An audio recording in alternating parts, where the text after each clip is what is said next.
Welcome to Yachtcrew Vlogs, where we tell the stories of those in the yachting industry. A behind-the-scenes look that discovers the individuals in the industry, their history, their passions, and what inspires them to do what they do. Hi, everyone, and welcome to another edition of Yachtcrew Vlogs right here on Yachting International Radio. My name is Ria. I am your host, and I'm very pleased to welcome Estelle and Stephen. They are the owners of Catamaran Guru out of Fort Lauderdale. How are you? Hi. Hi, nice to meet you guys.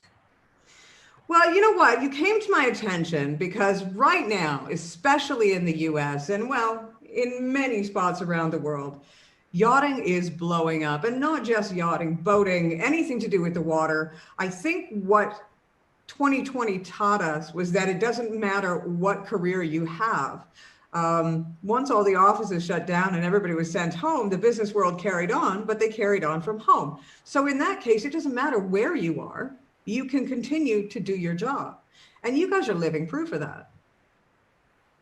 Yeah, absolutely. I mean, boating has just exploded here in the US, and we found that families come to us or professional people in corporate jobs come to us and say, we don't have to be tethered to our office anymore. We want to live this lifestyle. We want to be on a boat, and we can work remotely. It's so doable nowadays, and that's what we specialize in, helping people to do that, because that's exactly what Stephen and I do. We've lived on our boat for almost 30 years now, and we've always been able to make a living on our boat, and that's what we help other people do. Well, see, that's something I want to talk to you guys about is that, yeah, I mean, you're South African originally, and you left South Africa in 1992. And so when you talk about giving advice and working with people that want to live aboard, you know what you're talking about. Well, we've lived aboard for 29 years and sailed about, I guess, 70,000 miles. But we've more importantly, we've lived in about 45 different countries. Where we've spent time on our anchor and actually lived and we interacted with the local people. So you know we've got a really good background, and what we've found is with the pandemic and this remote working that has been forced on the global population, suddenly boats have become a high demand commodity because people want the freedom to move around and yet still earn a living. So for you guys, I mean, you know, there's a lot of people out there. We get the general sense that owning a boat costs you a lot of money, but that doesn't necessarily, I mean, it still will cost you money, but so does living on land or anything else.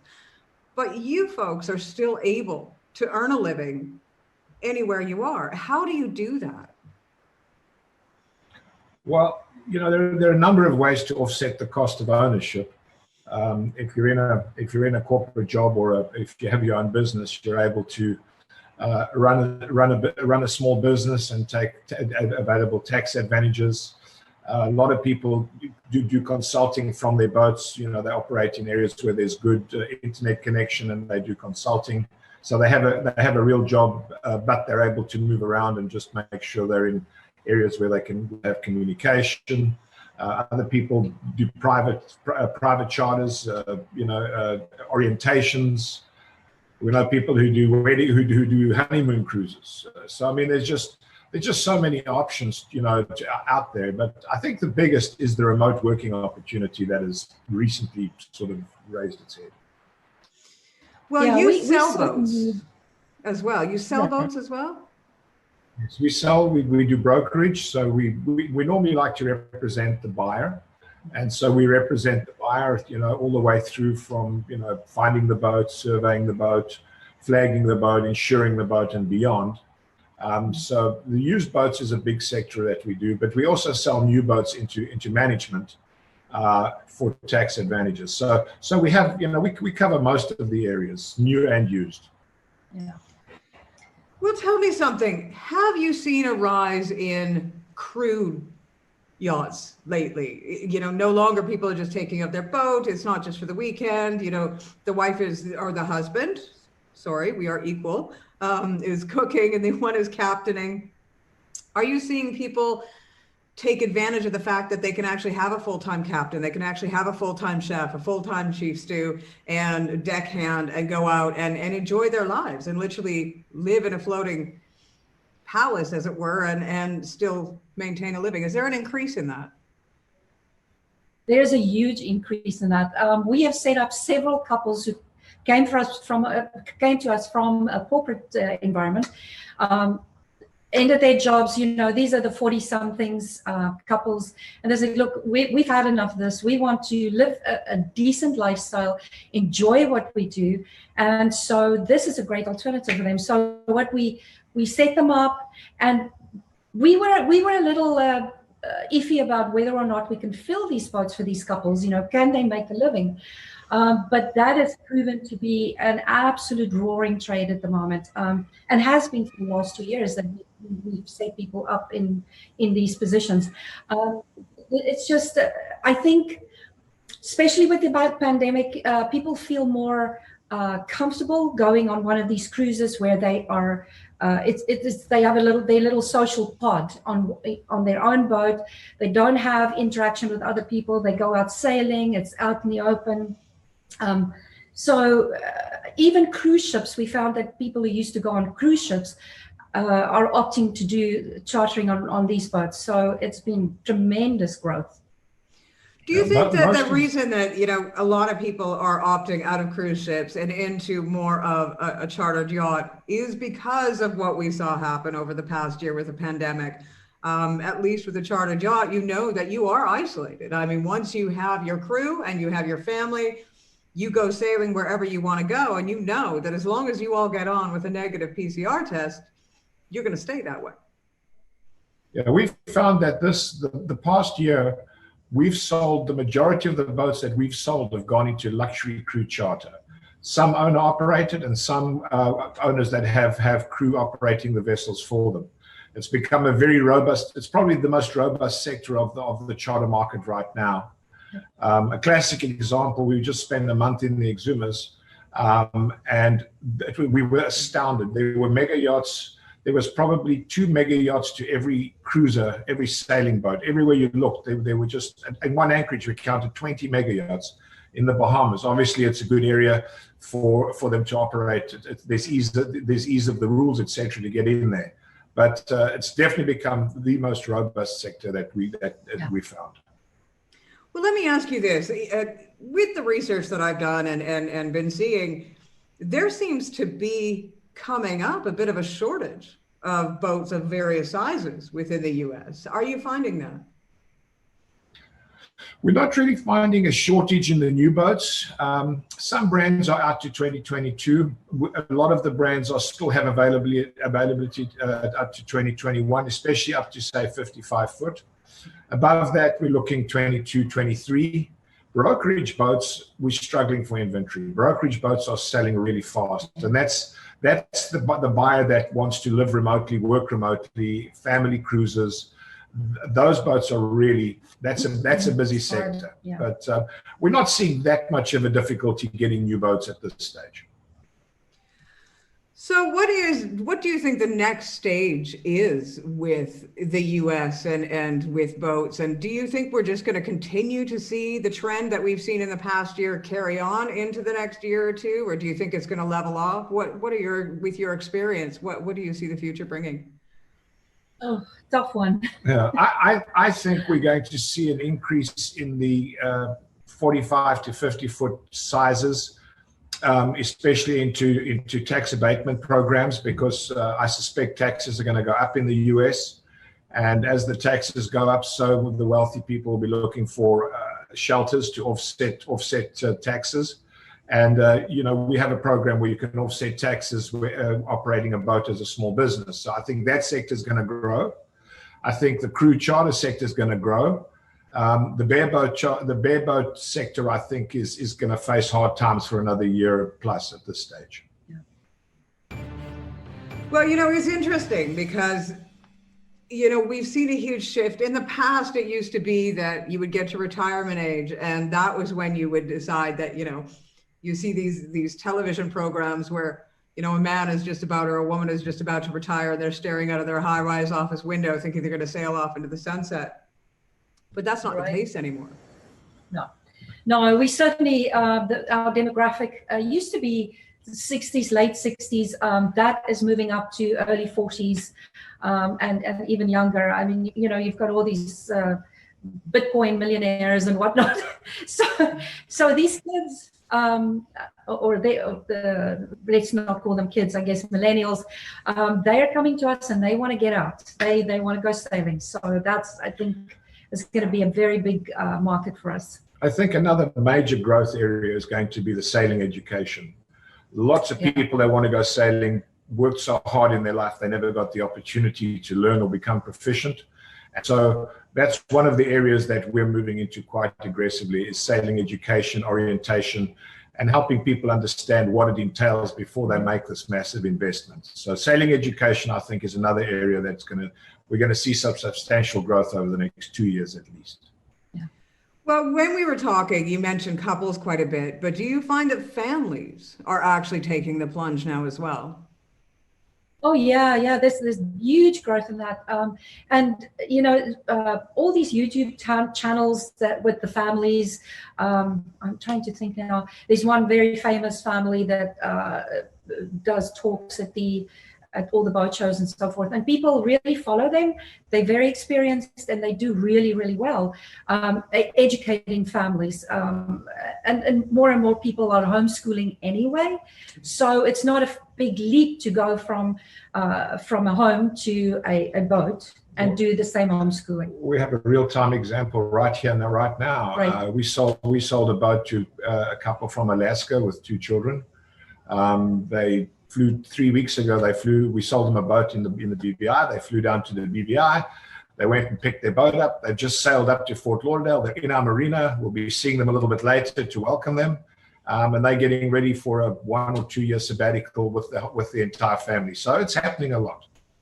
And are you finding that these people come with boating experience already, or are there people coming to you green, wanting to just, you know, finally do it, but they still have to learn everything from the ground up? We do have a lot of people who are totally inexperienced. Not the best way to start out your career in sailing. I would say we encourage people to go and do some lessons, and what we've done more and more now is that when people do buy their boats, they're ready to buy, they don't want to wait, is that we have some excellent teachers, sailing school teachers here, and we put them on board with the families on their own boats for a week or more, to teach them about their specific boat, and teach them sailing on their boat, which is probably a lot more effective than learning on a small dinghy or, you know, on somebody else's broken down boat. So that's how we bridged that gap. Let me ask you, I mean, I know that you guys, you're called the Catamaran Guru. Do you find that there's been an increase in motor yachts, sailing yachts, or catamarans? The explosion has been in multi-hulls, in catamarans. You know, that's been the major explosion. Monohulls have paid the price for it. We're in an area where it's predominantly motor. I mean, you know, the demographic of the United States is probably 94% is power, and only 6% is actually sail. So, you know, it's a small demographic, relatively speaking, but you know, most people, the older people think that they want to get into power, but you often find them sort of saying, well, I was on a monohull, I want a trawler. The catamaran bridges the gap. So the catamaran is definitely where the major growth is, in our experience. Yeah. Especially actually, I've done some interviews with people that they have been sailboat enthusiasts before, and then they've gone liveaboard, and they just couldn't deal with a sailboat. They had to go catamaran just because there is a huge amount more space, from what I understand. Oh, for sure. I mean, it's especially Stephen and I, we lived on a monohull before. For 13 years, we sailed all over the place.